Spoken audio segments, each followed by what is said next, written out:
ఆనాడు బంధువులు ఇంటికొస్తే చాలు ఉన్నన్ని రోజులు పండుగే, గుండె నిండుగా సంబురమే. ఆరు బయట నులక మంచంపై పడుకొని కబురులెన్నో చెప్పుకుంటుంటే మనసు నిండుగా సంతోషమే. వాళ్ళు తిరిగి ప్రయాణం అవుతుంటే ఇంకో రోజుంటే బాగుందనిపించి ఎక్కే బస్సు వచ్చి వెళ్ళిపోయేదాకా చెప్పులు దాచిన జ్ఞాపకమే. బరువైన గుండెతో బాధపడేది కన్నీళ్లతోనే సాగనంపేది, బరువైన గుండెతో బాధపడేది కన్నీళ్లతోనే సాగనంపేది. ఆనాటి ప్రేమలు ఏమాయరో, బంధాలు బంధుత్వమెటువాయరా. డబ్బు బంధాలే మిగిలేనురో, మనుషులే దూరమయ్యేనురా.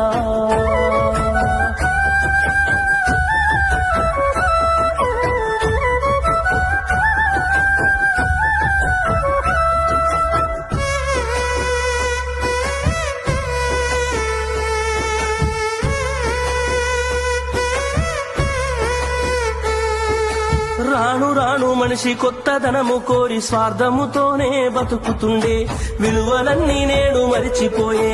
అయిన వాళ్లతో అనుబంధమంటే మొక్కుబడులుగా మారిపోయే, రక్త సంబంధాల ఉనికి మంటగలిసే.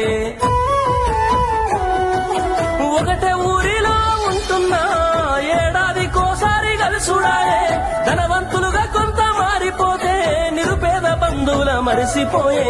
డబ్బున్న వాళ్లకు ఒక తీరు మర్యాద, నిరుపేద బంధువులకింకొక మర్యాద. డబ్బున్న వాళ్లకు ఒక తీరు మర్యాద, నిరుపేద బంధువులకింకొక మర్యాద. ఆనాటి ప్రేమలు ఏమాయరో, బంధాలు బంధుత్వమెటువాయరా.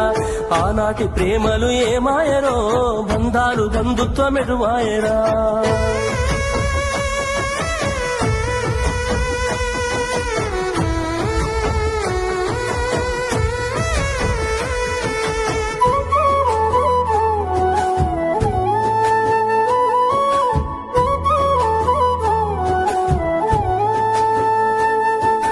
రక్తం పంచుకొని ఒకటే ఇంటిలో జన్మను ఎత్తి కూడా పెరిగిన అన్నదమ్ములైన అక్క చెల్లెళ్ళైన వేడుక ఏదైనా జరిగితే తప్ప కలుసుకోవడం జరగదాయే.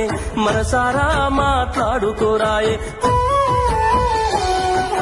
భోజనాలకు గంట ముందు వచ్చి పని ఏదో ఉందన్న సాకుతోటి మొక్కువడిగా భోజనం అయిన వెంటనే ఉంటామంటూ వెళ్లిపోవుడాయే.